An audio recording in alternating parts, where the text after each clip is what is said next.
Hey guys, welcome back to Ivy Crypto. Hope everyone's having a fantastic day. Today I want to talk about an interesting topic, and I know I've covered NFTs a fair bit on the channel, but I wanted to talk about NFTs and how I think they're forming the framework for the Web 3.0 owned by the users. It's an intriguing topic, and I've spent quite a lot of time researching this, and I wanted to take you guys down the rabbit hole with me. Now, the video is less going to be about imaging and more about what I'm talking about, but the concept of NFTs may seem new to most people, but the idea itself really isn't. Throughout all of history, humans have used non-fungible items as a means to trade. Hundreds of years ago, ancient descendants of the Yap Islands used rye stones to transact with one another. These rye stones were large rocks varying greatly in value and meaning based on their markings and history through oral traditions. Whenever a stone changed ownership, the inhabitants would agree with common consensus of ownership of a given rock. Doesn't that sound familiar? Sort of like NFTs. This process, especially for non-fungible items, became very popular for many years. Items of particular importance were traded, gifted, or granted to people to signify events like ceremonies or weddings.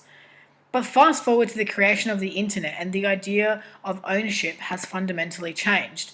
What we think we own on one platform almost certainly may not be true for another. Our best example of this is World of Warcraft. After users spent real money for items in the game, the developers changed in the game mechanism to make the items less valuable. But the same types of concepts from this holds true for other major online companies as well. If you think you own something that is online right now, you are likely just a renter of the content and granted a license, like a permit, to view the items on their app, of which is taking a significant cut. If you don't believe me, just look at a book as an example. A paper book passed down from generation to generation retains its sentimental value through word of mouth. Rips on pages, memories, interactions, it's much more unique to the user. The same can't be said for a book, song, or video you bought online or on your phone.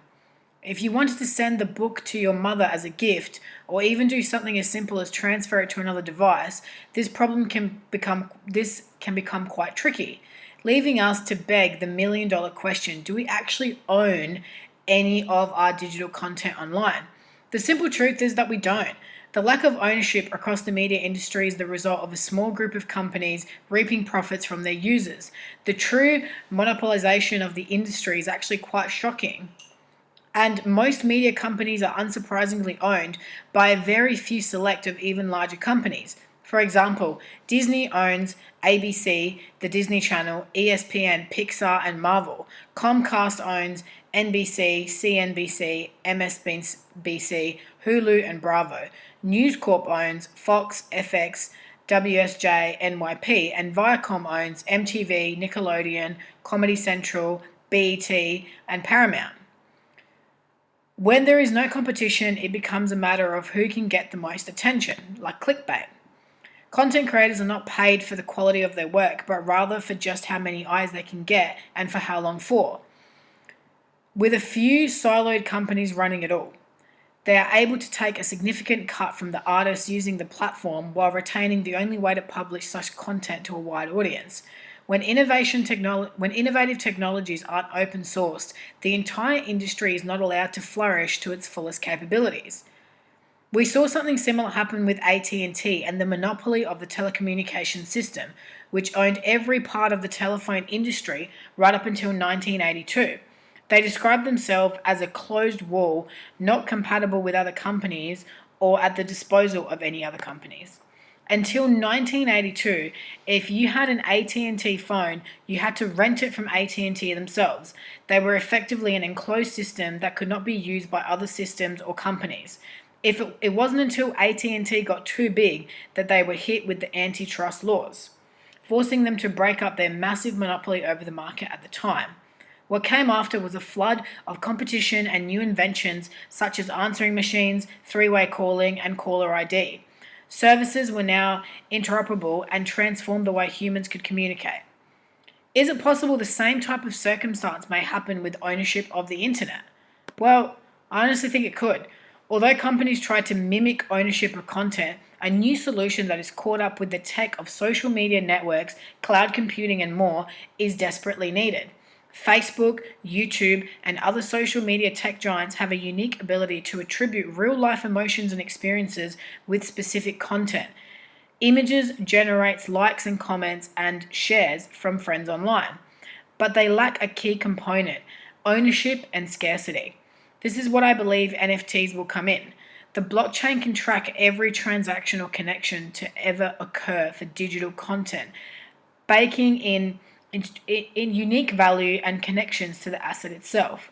Slowly but surely, people will start to demand ownership of their digital content. The same NFT that can give access to my blog, my channel, or anything like that can give access to a tweet on Twitter or even a video on YouTube. In addition to being able to program this value across any platform, I can maybe even pay some dividends to holders with a percentage of my sales. And since I don't want to make this video too long, I want to wrap up my thoughts into a few concise points. The invention of the non-fungible token on Ethereum has allowed for developers and content creators to supersede all previous systems before at no less. But what does this mean? NFTs simply cut out the middleman, connecting content creators to their customers like never before. In a world with NFTs, programs that were siloed and not interoperable and are no longer closed systems. These fundamental values can't be tampered with in the Web 3.0 economy. They are baked in to the assets themselves at the technical level on the blockchain. I believe NFTs are driving attention and value to assets that were probably intangible, creating an entire flourishing market that will reward quality rather than quantities. NFTs are the next step for the disintermediation of the internet. There will come a time that people demand ownership of their assets, and so they should. This is an entire trillion-dollar industry forming before our very own eyes. And this is just the beginning. So guys, tell me what your thoughts are on this. This is just a little something I put together. And, I do make quite a few of these videos where I ramble on about thoughts and theories, but I'd love to hear your thoughts on this and what NFTs and the Web 3.0 could mean for all of us, especially content creators. Let me know your thoughts in the comments. Don't forget to like the video, subscribe to the channel, and as always, watch this space.